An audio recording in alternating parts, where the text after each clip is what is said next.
Ora però, diciamo, mentre quando, adesso voi mi consentirete, mentre quando sono nel sindacato parlo di comitati e parlo di ambiente, oggi io, a costo di essere un po' unilaterale e quindi un po' anche controcorrente, in una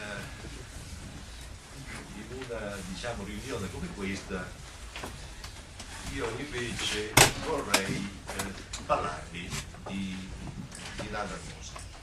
Vorrei parlarvi invece della contraddizione fondamentale. Della contraddizione fondamentale. Ho capito con la metà, pensavo. Io ritengo che non sia pensabile una moderna cittadinanza che si contrapponga alla società autoritaria, per dirla col documento, che non faccia perno e non faccia asse sul lavoro. Nell'analisi critica della realtà, il riconoscimento del lavoro come asse portante della società, io penso sia il primo passo per ridefinire e riconoscere la classe dei lavoratori. Blair ha cominciato a dire a suo tempo che la classe che non esisteva più, no? In tutti questi anni si è detto, dicendo di cosa di una classe a via di estinzione.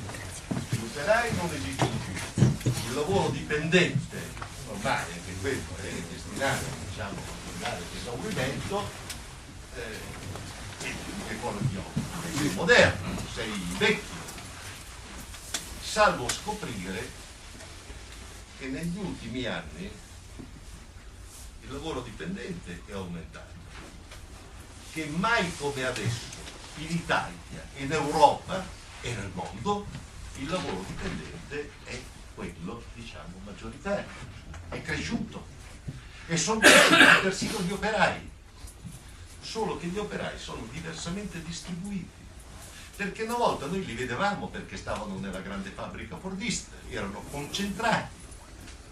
Oggi gli operai, con la fabbrica Snell, con l'outsourcing, le esternalizzazioni, sono frantumati e dispersi nel territorio. Quindi si tratta di un mondo del lavoro frantumato, disgregato, disperso e perciò svalorizzato. E siccome il mondo del lavoro non ha voce, anzi secondo la vulgata sarebbe appunto in via di estinzione, a che serve rappresentarlo? Ma se non si rappresenta il lavoro, io penso, non esisterà sinistra. Non può esistere la sinistra, perché la sinistra si fonda sulla rappresentanza del lavoro. Tant'è che la deriva anche, diciamo così, di quella che fu la sinistra, sta appunto nel fatto, dice, ma siccome non esiste più il mondo del lavoro, dice che di chi ci occupiamo? Ci occupiamo del lavoro autonomo, della piccola impresa, dell'impresa, che nel frattempo invece è diminuita, il numero degli imprenditori è diminuito. Se qualcuno avrà voglia di approfondire questa cosa, posso dargli anche delle cifre precise. E allora, parlare a questa frammentazione vuol dire proporre una proposta politica unificante.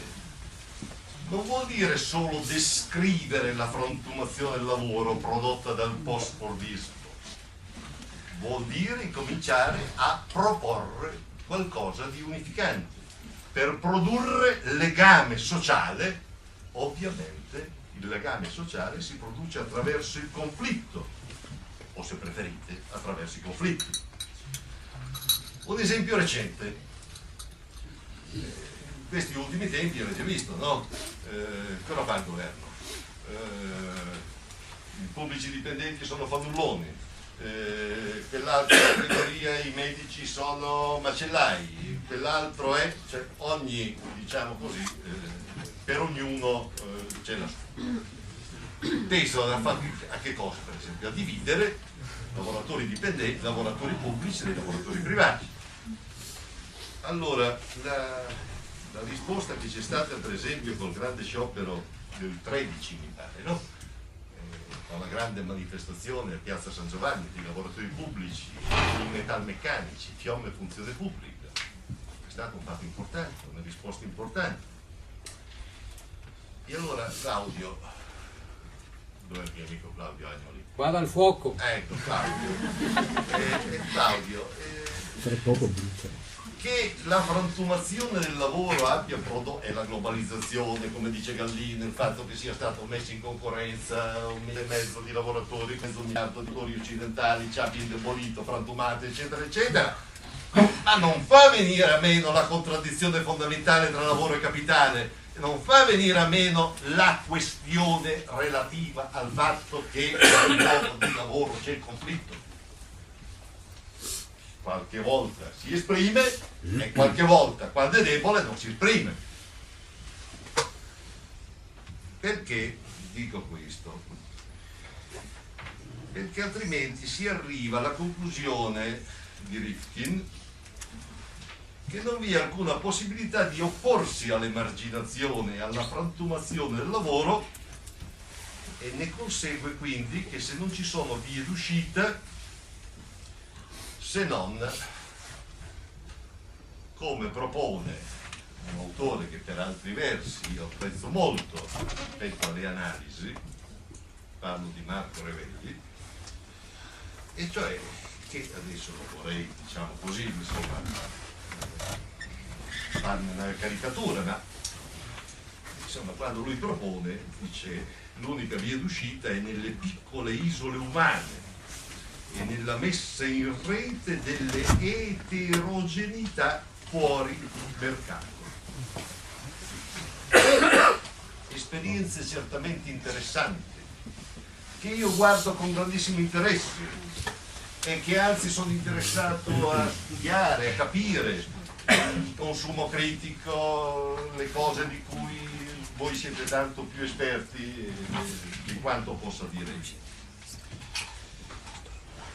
L'organizzazione dal basso di una produzione minore, spesso ecologica, e di una distribuzione equa e solidale, esterna al mercato capitalistico, se è certamente un'esperienza importante, però se queste esperienze particolari di nicchia non si riconnettono ad una visione generale, se il lavoratore non si riconnette alla classe, allora, secondo me, il generale viene lasciato nelle mani del capitale, il cui dominio universale può liberamente esplicarsi.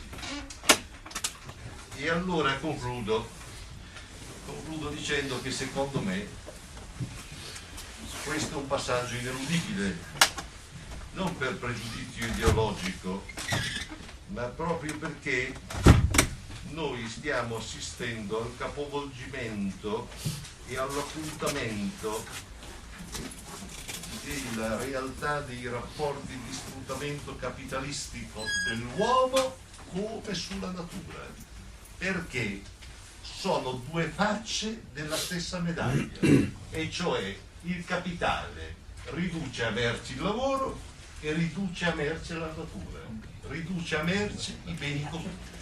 E allora secondo me il grande tema su cui riflettere, sul quale io ovviamente non ho nessuna risposta, nessuna ricetta da dare, è provare a unire o come dire provare a mettere in moto un processo che riesca a mettere insieme, diciamo, il movimento dei lavoratori e in questi interessanti movimenti territoriali che stanno crescendo nel territorio, perché su questa base si possa ricostruire una sinistra nuova ovviamente, e una sinistra, come dire, che veda un protagonismo e che sia un protagonismo dal basso.